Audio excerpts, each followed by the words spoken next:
Welcome to the Slop Temple. We pray this video helps. In this video, I will show how to remote start Dodge Caravan, full guide. Begin by confirming compatibility and locating the hood safety switch, then gather tools and wear gloves.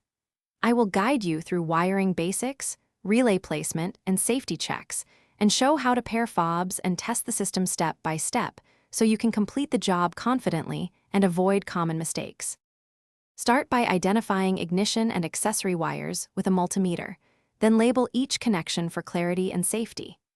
Mount the remote start module securely close to the fuse box and protect wiring from heat and sharp edges. Wire ignition, starter, and accessory circuits per the diagram, then reconnect the battery and perform bench tests of lock, unlock, and start functions before finalizing routing and reassembly to ensure reliability.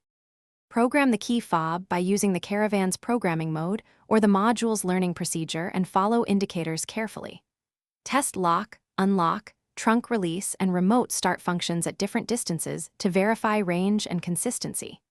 If something fails, recheck ground points, fuses, and antenna location, keep a log of tests and adjustments, and work through troubleshooting steps so you can resolve issues quickly and preserve vehicle reliability. Thanks for watching. Consider subscribing if we helped you.